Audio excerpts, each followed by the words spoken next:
Hello ವೀಕ್ಷಕರೇ, ನಮಸ್ಕಾರ. ತಮ್ಮೆಲ್ಲರಿಗೂ ಭಾಗ್ಯ ಟಿವಿಗೆ ಸ್ವಾಗತ ಸುಸ್ವಾಗತ ಕೋರ್ತಾ ಇದ್ದೀವಿ. ಭಾಗ್ಯ ಮತ್ತು ಗಿರೀಶ್. ಸ್ನೇಹಿತರೆ, ಪಾಯಸಗಳನ್ನ ಹಲವಾರು ಬಗೆಯಲ್ಲಿ ಮಾಡ್ತಾರೆ, ಹಲವಾರು ಪದಾರ್ಥಗಳನ್ನ ಉಪಯೋಗಿಸಿ ಮಾಡ್ತಾರೆ, ಹಲವಾರು ರೀತಿಯಲ್ಲಿ ಮಾಡ್ತಾರೆ. ಆದರೆ ಇವತ್ತು ನಾವು ಈ ಒಂದು ವಿಡಿಯೋದಲ್ಲಿ ಗೋಧಿ ನುಚ್ಚಿನ ಪಾಯಸನ ಮಾಡಿ ತೋರಿಸ್ತಾ ಇದ್ದೀವಿ. ನಾವು ಗೋಧಿ ನುಚ್ಚಲ್ಲಿ ಈ ಪಾಯಸ ಮಾಡೋದ್ರಿಂದ ಇದನ್ನು ಗೋಧಿ ನುಚ್ಚಿನ ಪಾಯಸ ಅಂತೇಳಿ ಕರೀತಾರೆ. ಈ ಪಾಯಸ ರುಚಿಯ ಜೊತೆಗೆ ಆರೋಗ್ಯಕ್ಕೂ ಸಹ ಬಹಳ ಉತ್ತಮವಾದಂಥ ಒಂದು ಪಾಯಸ. ಹಾಗಿದ್ರೆ ಗೋಧಿ ನುಚ್ಚಿನ ಪಾಯಸ ಮಾಡೋದಕ್ಕೆ ಏನೆಲ್ಲ ಪದಾರ್ಥಗಳು ಬೇಕು, ಹಾಗೆ ಮಾಡ್ತಕ್ಕಂಥ ಸರಳ ವಿಧಾನ ಏನು ಅಂತ ಈಗ ನೋಡ್ಕೊಳ್ಳೋಣ. ಗೋಧಿ ನುಚ್ಚಿನ ಪಾಯಸ ಮಾಡೋದಕ್ಕೆ ಮುಖ್ಯವಾಗಿ ನಾವಿಲ್ಲಿ 1 ಕಪ್ನ ಅಳತೆಯ ಗೋಧಿ ನುಚ್ಚನ್ನು ತೊಗೊಂಡಿದ್ದೀವಿ. ನೀವು ಅಂಗಡಿನಲ್ಲಿ ಕೇಳಿದ್ರೆ ಈ ರೀತಿಯಾದಂಥ ಗೋಧಿ ನುಚ್ಚು ಸಿಗುತ್ತೆ. ಹಾಗೆ ಒಂದು 300ರಿಂದ 350 ಗ್ರಾಮ್ನಷ್ಟು ಬೆಲ್ಲನ ತೊಗೊಂಡಿದ್ದೀವಿ. ಒಂದು ಅರ್ಧ ಕಪ್ ಅಳತೆಯ ಹಸಿ ತೆಂಗಿನಕಾಯಿ ತುರಿನ ತೊಗೊಂಡಿದ್ದೀವಿ. ಹಾಗೆ 10ರಿಂದ 15 ಒಣ ದ್ರಾಕ್ಷಿ, ಗೋಡಂಬಿ 10, 2 ಟೇಬಲ್ ಸ್ಪೂನ್ ಅಷ್ಟು ತುಪ್ಪ, 1 ಟೇಬಲ್ ಸ್ಪೂನ್ ಅಷ್ಟು ಗಸಗಸೆ, ಹಾಗೆ 2 ಏಲಕ್ಕಿ ಕಾಯಿ. ಇದಿಷ್ಟೇ ನಿಮಗೆ ಗೋಧಿ ನುಚ್ಚಿನ ಪಾಯಸ ಮಾಡೋದಕ್ಕೆ ಬೇಕಾದಂಥ ಪದಾರ್ಥಗಳು. ಹಾಗಾದ್ರೆ ಬನ್ನಿ ಈ ಪಾಯಸನ ಯಾವ ರೀತಿ ತಯಾರು ಮಾಡೋದು ಅಂತ ಈಗ ನೋಡ್ಕೊಳ್ಳೋಣ. ನಾವಿಲ್ಲಿ ಪಾಯಸ ಮಾಡೋದಕ್ಕೂ ಮೊದಲೇ ನಾವು ತೊಗೊಂಡಂಥ 1 ಕಪ್ನ ಅಳತೆಯ ಗೋಧಿ ನುಚ್ಚನ್ನು ಚೆನ್ನಾಗಿ ತೊಳೆದು ನಂತರ ಒಂದು ಬಟ್ಲಿಗೆ ಸೇರಿಸಿ, ಅಂದರೆ 1 ಕಪ್ ಗೋಧಿ ನುಚ್ಚಿಗೆ 3 ಕಪ್ ಅಳತೆಯ ನೀರು, ಸರಿಸುಮಾರು 700ರಿಂದ 750 ml ನಷ್ಟು ನೀರನ್ನ ಸೇರಿಸಿ ಅರ್ಧ ಗಂಟೆ ಗೋಧಿ ನುಚ್ಚನ್ನು ಚೆನ್ನಾಗಿ ನೆನೆಸ್ಕೊಂಡಿದ್ದೀವಿ. ನೋಡ್ತಾ ಇದ್ರಲ್ಲ, ಗೋಧಿ ನುಚ್ಚು ಇಲ್ಲಿ ಚೆನ್ನಾಗಿ ನೆಂದಿದೆ. ಈ ರೀತಿ ಗೋಧಿ ನುಚ್ಚು ಚೆನ್ನಾಗಿ ನೆಂದಾದ ನಂತರ ಒಂದು ಕುಕ್ಕರ್ನ ತಗೊಂಡು ಕುಕ್ಕರ್ಗೆ ನೀರಿನ ಜೊತೆಗೇನೆ ಗೋಧಿ ನುಚ್ಚನ್ನು ಸೇರಿಸ್ಕೊಳ್ತಾ ಇದ್ದೀವಿ. ಈ ರೀತಿ ನೀರು ಮತ್ತು ಗೋಧಿ ನುಚ್ಚನ್ನು ಕುಕ್ಕರ್ಗೆ ಸೇರಿಸಾದ ನಂತರ 3 ವಿಸಲ್ ಬರೋವರೆಗೂ ಕೂಗಿಸ್ಕೋಬೇಕಾಗತ್ತೆ.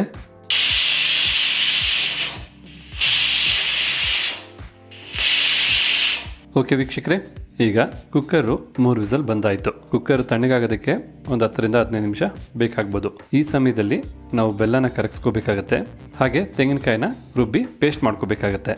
ಈಗ ಒಂದು ಪಾತ್ರೆಗೆ ನಾವು ತೊಗೊಂಡಿರ್ತಕ್ಕಂಥ 300ರಿಂದ 350 ಗ್ರಾಮ್ ಅಷ್ಟು ಬೆಲ್ಲನ ಸೇರಿಸ್ಕೊಳ್ತಾ ಇದ್ದೀವಿ. ನಂತರ 1 ಕಪ್ನ ಅಳತೆಯ ನೀರನ್ನು ಸೇರಿಸ್ಕೊಳ್ತಾ ಇದ್ದೀವಿ. ಈ ರೀತಿ ನೀರನ್ನು ಸೇರಿಸಾದ ನಂತರ ಬೆಲ್ಲನ ಕಂಪ್ಲೀಟಾಗಿ ಕರಗಿಸ್ಕೋಬೇಕಾಗತ್ತೆ. ಈ ರೀತಿಯಾಗಿ ಬೆಲ್ಲನ ಕರಗಿಸ್ಬೇಕಾದ್ರೆ ಮೀಡಿಯಂ ಅಥವಾ ಹೈ ಫ್ಲೇಮಲ್ಲಿ ಬೆಲ್ಲನ ಕರಗಿಸ್ಕೋಬೋದು. ಬೆಲ್ಲ ಕರಗ್ತಕ್ಕಂಥ ಈ ಸಮಯದಲ್ಲಿ ಒಂದು ಚಿಕ್ಕ ಕಡಾಯಿಗೆ ಗಸಗಸೆನ ಸೇರಿಸಿ ಸ್ವಲ್ಪ ಹೊತ್ತು ಬಿಸಿ ಮಾಡಿಕೊಂಡು ಹುರ್ಕೋಬೇಕಾಗತ್ತೆ. ಈ ರೀತಿಯಾಗಿ ಗಸಗಸೆನ ನಾವು 1 ನಿಮಿಷದ ಒಳಗಡೆ ಹುರ್ಕೋಬೋದು. ನಂತರ ಈಗ ಫ್ಲೇಮನ್ನು ಆಫ್ ಮಾಡಿ ಹುರಿದಂಥ ಗಸಗಸೆನ ಒಂದು ಮಿಕ್ಸಿ ಜಾರ್ಗೆ ಸೇರಿಸ್ಕೋಬೇಕಾಗತ್ತೆ. ನಂತರ ಅರ್ಧ ಕಪ್ನ ಅಳತೆಯ ಹಸಿ ತೆಂಗಿನಕಾಯಿ ತುರಿನ ಸೇರಿಸ್ಕೊಳ್ತಾ ಇದ್ದೀವಿ. ಹಾಗೆ 2 ಏಲಕ್ಕಿ ಕಾಯಿನ ಸೇರಿಸ್ಕೋಬೇಕಾಗತ್ತೆ. ಏಲಕ್ಕಿ ಕಾಯಿನೂ ಸೇರಿಸಿ ರುಬ್ಬೋದಕ್ಕೆ ಸಹಾಯ ಆಗೋ ಹಾಗೆ ಸ್ವಲ್ಪನೇ ಸ್ವಲ್ಪ ನೀರನ್ನು ಸೇರಿಸ್ಕೋಬೇಕಾಗತ್ತೆ. ಈ ರೀತಿ ನೀರನ್ನು ಸೇರಿಸಿ ಇದನ್ನು ನುಣ್ಣಿಗೆ ರುಬ್ಕೋಬೇಕೀಗ. ಈಗ ಇಲ್ಲಿ ನೋಡ್ತಾ ಇದ್ರಲ್ಲ, ನಾವು ತೆಂಗಿನಕಾಯಿ ಪೇಸ್ಟ್ನ ರುಬ್ತಕ್ಕಂಥ ಸಮಯದಲ್ಲಿ ಬೆಲ್ಲನೂ ಸಹ ಕರಗಿದೆ, ಜೊತೆಗೆ ನಾವು ರುಬ್ಬಿದಂಥ ತೆಂಗಿನಕಾಯಿ ಪೇಸ್ಟು ಸಹ ಸಿದ್ಧವಾಗಿದೆ. ಈ ಒಂದು ಹದಕ್ಕೆ ನಾವು ತೆಂಗಿನಕಾಯಿ ಪೇಸ್ಟ್ನ ರುಬ್ಕೊಂಡ್ರೆ ಸಾಕಾಗತ್ತೆ. ಈಗ ಇಲ್ಲಿ ಬೆಲ್ಲನೂ ಸಹ ಸಂಪೂರ್ಣವಾಗಿ ಕರಗಿದೆ. ಈಗ ಫ್ಲೇಮ್ನ ಆಫ್ ಮಾಡ್ಕೊಳ್ಳೋಣ. ಈಗ ಇಲ್ಲಿ ಕುಕ್ಕರು ಸಹ ತಣ್ಣಗಾಗಿದೆ. ನೋಡ್ತಾ ಇದ್ರಲ್ಲ, ಗೋಧಿ ನುಚ್ಚು ಬಹಳ ಸೊಗಸಾಗಿ ಬೆಂದು ಬಿಸಿ ಬಿಸಿಯಾಗಿದೆ. ನಂತರ ನಾವೀಗ ದ್ರಾಕ್ಷಿ ಗೋಡಂಬಿನ ತುಪ್ಪದಲ್ಲಿ ಹುರ್ಕೋಬೇಕಾಗತ್ತೆ. ಅದಕ್ಕೋಸ್ಕರ ಒಂದು ಬಾಣಲಿನ ಬಿಸಿ ಮಾಡ್ಕೊಳ್ತಾ ಇದ್ದೀವಿ. ಈಗ ಬಿಸಿಯಾದಂಥ ಬಾಣಲಿಗೆ 2 ಟೇಬಲ್ ಸ್ಪೂನ್ ಅಳತೆಯ ತುಪ್ಪನ ಸೇರಿಸ್ಕೊಳ್ತಾ ಇದ್ದೀವಿ. ಈ ರೀತಿ ತುಪ್ಪನ ಕರಗಿಸ್ಕೊಳ್ಳೋದಾಗ್ಬೋದು ಅಥವಾ ದ್ರಾಕ್ಷಿ ಗೋಡಂಬಿನ ಹುರ್ಕೊಳ್ಳೋದಾಗ್ಬೋದು, ಲೋ ಫ್ಲೇಮಲ್ಲೇ ಮಾಡ್ಕೊಳ್ಳಿ.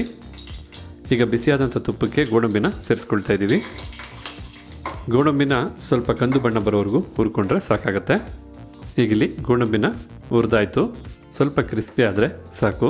ನಂತರ ಒಣ ದ್ರಾಕ್ಷಿನ ಸೇರಿಸ್ಕೊಳ್ತಾ ಇದ್ದೀವಿ. ಒಣ ದ್ರಾಕ್ಷಿನ ಬಹಳ ಬೇಗ ಹುರ್ಕೋಬೋದು. ಒಣ ದ್ರಾಕ್ಷಿ ಸ್ವಲ್ಪ ಉಬ್ಬಿದ್ರೆ ಸಾಕಾಗುತ್ತೆ. ಈಗ ಇಲ್ಲಿ ನೋಡ್ತಾ ಇದ್ರಲ್ಲ, ಒಣ ದ್ರಾಕ್ಷಿ ಕೇವಲ ಒಂದು 15ರಿಂದ 20 ಸೆಕೆಂಡಲ್ಲೇ ನೀಟಾಗಿ ಈ ರೀತಿ ಉಬ್ಬಿದೆ. ಈ ರೀತಿ ದ್ರಾಕ್ಷಿ ಗೋಡಂಬಿನ ಹುರಿದಾದ ನಂತರ ನಾವು ಕುಕ್ಕರ್ನಲ್ಲಿ ಬೇಯಿಸಿಟ್ಟಂತಹ ಗೋಧಿ ನುಚ್ಚನ್ನು ಸೇರಿಸ್ಕೊಳ್ಳೋಣ. ಈ ರೀತಿಯಾಗಿ ಬೆಂದಂಥ ಗೋಧಿ ನುಚ್ಚನ್ನು ಸೇರಿಸಾದ ನಂತರ ನಾವು ಮೊದಲೇ ಕಾಯಿಸಿದಂಥ ಬೆಲ್ಲದ ನೀರನ್ನು ಸೇರಿಸ್ಕೋಬೇಕಾಗುತ್ತೆ. ಆದರೆ ನೀವು ಬೆಲ್ಲದ ನೀರು ಸೇರಿಸ್ಬೇಕಾದ್ರೆ ಈ ರೀತಿ ಫಿಲ್ಟರ್ ಮಾಡಿ ಸೇರಿಸ್ಕೊಳ್ಳಿ. ಬೆಲ್ಲ ಕರಗಿಸಿದಂಥ ನೀರನ್ನು ಸೇರಿಸಾದ ನಂತರ ನಾವು ಮೊದಲೇ ಮಿಕ್ಸಿನಲ್ಲಿ ರುಬ್ಬಿದಂಥ ತೆಂಗಿನಕಾಯಿ ಪೇಸ್ಟ್ನ ಸೇರಿಸ್ಕೊಳ್ತಾ ಇದ್ದೀವಿ. ಈಗ ಎಲ್ಲನೂ ಬೆರೆಯೋ ಹಾಗೆ ನೀಟಾಗಿ ಮಿಕ್ಸ್ ಮಾಡ್ಕೋಬೇಕಾಗತ್ತೆ. ಸ್ವಲ್ಪ ನಾಜೂಕಾಗಿ ಚೆನ್ನಾಗಿ ಬೆರೆಸ್ಕೊಳ್ಳಿ. ಈ ರೀತಿ ನೀವು ಚೆನ್ನಾಗಿ ಮಿಶ್ರಣ ಮಾಡಿದ ನಂತರ ನಿಮ್ಗೆ ಗೊತ್ತಾಗುತ್ತೆ ಯಾವೊಂದು ಹದಕ್ಕೆ ಪಾಯಸ ರೆಡಿ ಆಗ್ತದೆ ಅಂತ. ಅದನ್ನು ನೋಡಿಕೊಂಡು ತಮ್ಮ ಇಚ್ಛಾನುಸಾರ ನೀರನ್ನು ಸೇರಿಸ್ಕೋಬೋದು. ನಿಮಗೆ ಪಾಯಸ ಗಟ್ಟಿ ಬೇಕಂದರೆ ಹೆಚ್ಚು ನೀರು ಸೇರ್ಸೋಕೆ ಹೋಗ್ಬಿಡಿ. ಪಾಯಸ ಸ್ವಲ್ಪ ತೆಳುವಾಗಿರಬೇಕು ಅಂತಂದರೆ ಇನ್ನು ಸ್ವಲ್ಪ ಹೆಚ್ಚು ನೀರನ್ನು ಸೇರಿಸ್ಕೊಳ್ಳಿ. ಮತ್ತೊಂದು ಮುಖ್ಯವಾದ ವಿಚಾರ ಏನು ಅಂದರೆ, ನಾವು ಪಾಯಸನ ಸ್ವಲ್ಪ ತೆಳುವಿಗೆ ಮಾಡ್ಕೊಳ್ಳೋಣ. ಯಾಕೆಂದರೆ ತಣ್ಣಗಾದ ನಂತರ ಪಾಯಸ ಸ್ವಲ್ಪ ಗಟ್ಟಿಯಾಗುತ್ತೆ. ಈಗ ಇಲ್ಲಿ ನೋಡ್ತಾ ಇದ್ರಲ್ಲ, ನಾವು ರೆಡಿ ಮಾಡಿರ್ತಕ್ಕಂಥ ಪಾಯಸ ಈ ಹದ ಬಂದಿದೆ.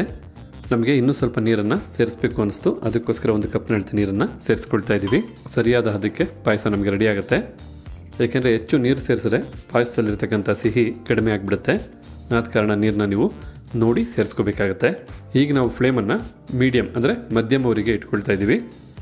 ಈ ಮಧ್ಯಮ ಊರಿನಲ್ಲೇ ಈ ಪಾಯಸ 5 ನಿಮಿಷಗಳ ಕಾಲ ಚೆನ್ನಾಗಿ ಬಿಸಿಯಾಗಿ ಕುದಿಬೇಕಾಗತ್ತೆ.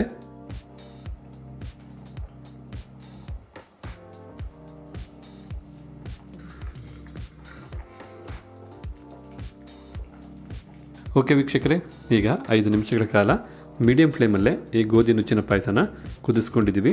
ಈಗ ಇಲ್ಲಿ ಪಾಯಸ ಬಿಸಿ ಬಿಸಿಯಾಗಿ ರೆಡಿಯಾಗಿದೆ. ಫ್ಲೇಮನ್ನು ಆಫ್ ಮಾಡ್ಕೊಳ್ಳೋಣ.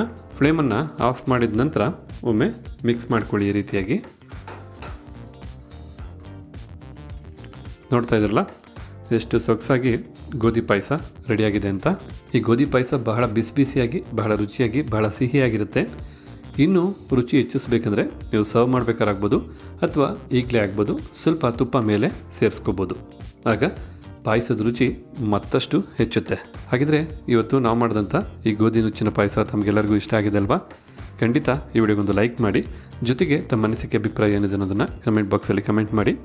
ಅಷ್ಟೇ ಅಲ್ಲ, ಈ ವಿಡಿಯೋನ ಮತ್ತೊಬ್ಬರಿಗೂ ಹೆಲ್ಪ್ ಆಗೋ ಹಾಗೆ ಶೇರ್ ಮಾಡಿ ಅಂತ ಹೇಳ್ತಾ ತಮಗೆಲ್ಲರಿಗೂ ಧನ್ಯವಾದನ ಅರ್ಪಿಸ್ತಾ ಇದ್ದೀವಿ. ಭಾಗ್ಯ ಮತ್ತು ಗಿರೀಶ್. ಮತ್ತೆ ಹೊಸ ವಿಡಿಯೋದಲ್ಲಿ ಭೇಟಿ ಮಾಡೋಣ. ಅಲ್ಲಿವರೆಗೂ ನಮಸ್ಕಾರ ವೀಕ್ಷಕರೇ.